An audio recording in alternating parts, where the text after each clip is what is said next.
François Legault va peut-être lever le pied un peu. Content de vous parler d'ailleurs à ce sujet-là. Des données inquiétantes qui laissent penser. Rejoindre la population, c'est à travers mes merveilleux pigeons voyageurs que vous êtes. Le gouvernement pourrait à certains endroits recommencer à jouer avec les couleurs. Il y a un virus qui peut se propager plus vite que le coronavirus, c'est la désinformation.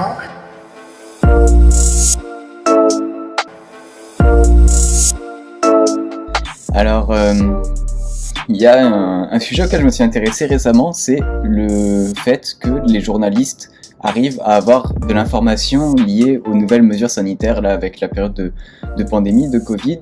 Les journalistes arrivent à avoir de l'information avant les annonces officielles, avant les points de presse. Alors, c'est vraiment ce sujet-là qui m'a intéressé. En ce moment, je me suis posé la question, mais comment est-ce qu'ils arrivent à avoir ça? Et puis, je suis pas le seul à m'être posé la question, notamment à regarder ce genre de tweets où des gens se demandent à quoi servent les conférences de presse si les médias annoncent tout à l'avance. C'est même une question légitime de se demander comment les journalistes travaillent. Ça va faire partie des questions qu'on va poser aux journalistes et experts en communication politique qu'on va contacter. On va d'ailleurs envoyer les courriels maintenant à différents experts en communication politique. On est parti.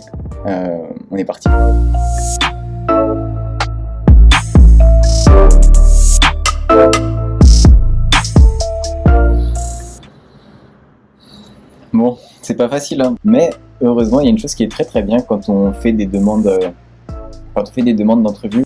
Et souvent, les sources qu'on contacte ont des recommandations à nous faire. On est reparti sur des demandes d'entrevue.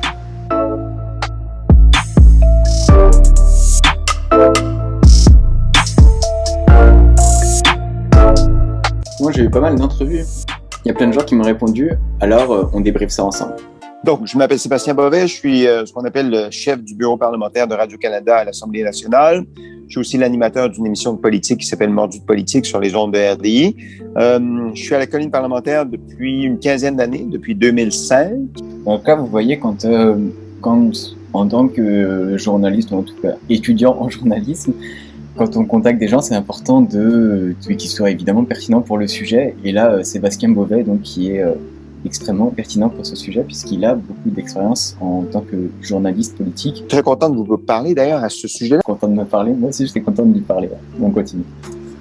Dans l'imaginaire populaire, ou dans l'opinion de bien des gens, quand on a de l'information, nous les journalistes, puis qu'on la publie, c'est parce qu'on a reçu un espèce de paquet cadeau bien ficelé avec du beau ruban autour. C'est intéressant de se demander comment ils reçoivent l'information. Mais c'est pas comme ça que ça se passe. C'est-à-dire que moi, c'est à l'huile de bras que j'arrive à obtenir des informations concernant l'annonce du gouvernement. Puis de l'huile de bras, en 2021, ça veut dire envoyer des textos, ça veut dire faire des téléphones. D'avoir les informations avant les annonces officielles, est-ce que c'est pas une stratégie pour le gouvernement de sonder l'opinion publique, de voir si la mesure va être acceptée ou non? Et c'est tout l'objet de ma question, il va y répondre. La majorité de l'information qui sort sur les décisions prises par le gouvernement, la majorité de ces informations-là sortent le jour même. Donc, il n'y a pas vraiment de temps de ballon d'essai dans ce cas-là. Il y a peut-être 2, 3, 4 heures d'intervalle entre le moment où on diffuse et le moment où le gouvernement annonce sa décision. Donc, ça, c'est vraiment important, ce qui souligne le fait que 4 heures, il y a les informations 4 heures avant, et d'après lui, 4 heures, c'est pas suffisant. Alors, les experts en politique vont nous confirmer ça. On est reparti avec l'entrevue d'Alain Lavigne. Mais on est tellement dans un suivi quasiment au quotidien là, que des ballons d'essai, je suis pas sûr que... ils sont toujours en processus d'évaluation, là. Ça, je suis bien d'accord, mais je suis pas sûr qu'on teste vraiment là, qu'on fait des ballons d'essai pour se réajuster une heure après. On n'est pas dans cette logique-là du moyen terme ou du long terme qui serait une situation normale, politique, mais on est dans la normale. Pour Monsieur Alain Lavigne, on ne peut pas parler de ballon d'essai. Alors moi, je pense que c'est souvent préparer l'opinion publique, ou si on parle d'un ballon d'essai, c'est pour voir comment certains leaders d'opinion vont réagir, comment certains commentateurs politiques, comment certains éditorialistes, comment l'opposition politique va réagir. Pour ce qui est des commentaires des journalistes ou des chroniqueurs ou des analystes, Moi, j'ai l'impression que le gouvernement, et en particulier François Legault, ils réagissent beaucoup en point de presse.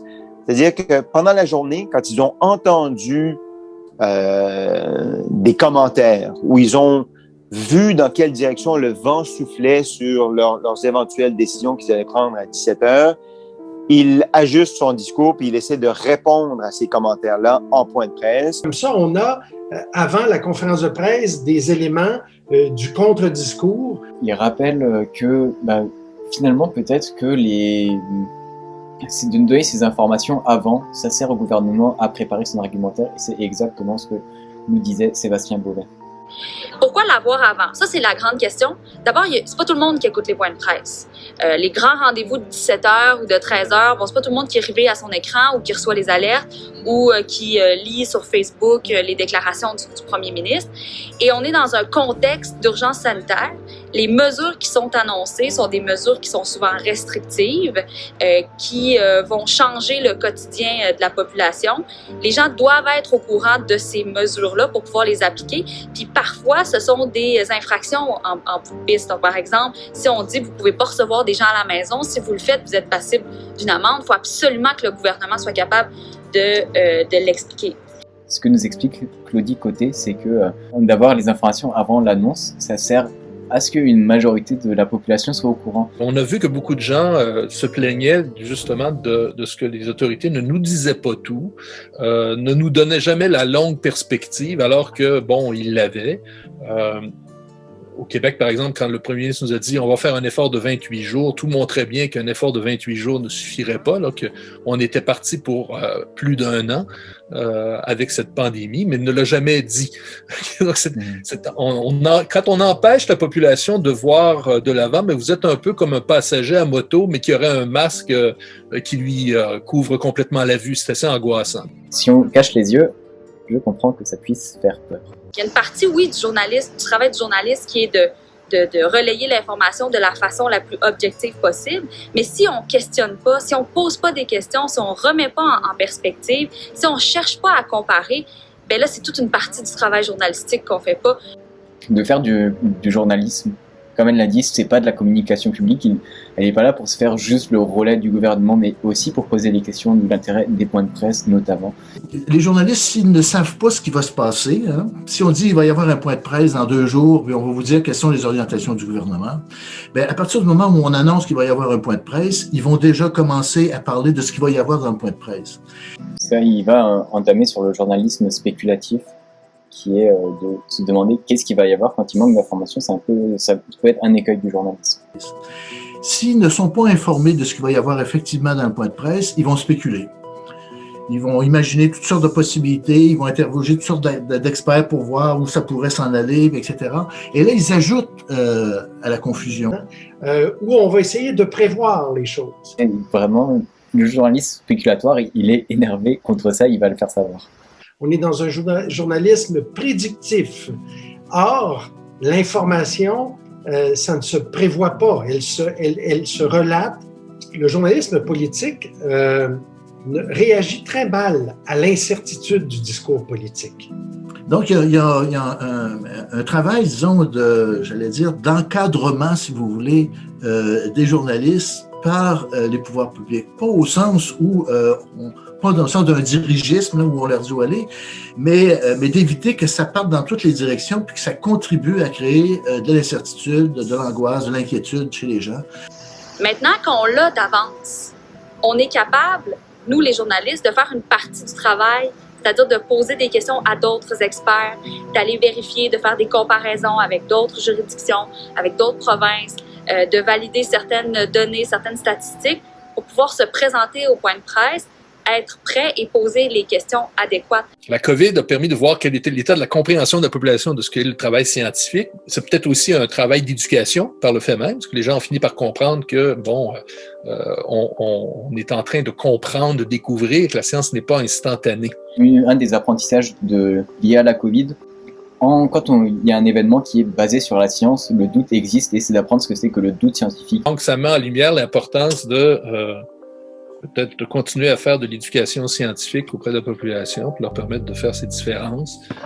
J'en suis au montage du condensé que vous venez de voir. On en a appris pas mal sur le travail des journalistes, de leur méthode d'enquête pour recueillir l'information, jusqu'aux écueils, aux éventuels écueils qui pouvaient être liés au journalisme. Alors c'est ce qui conclut cette vidéo, merci de l'avoir écouté, c'était Victor l'Ouest.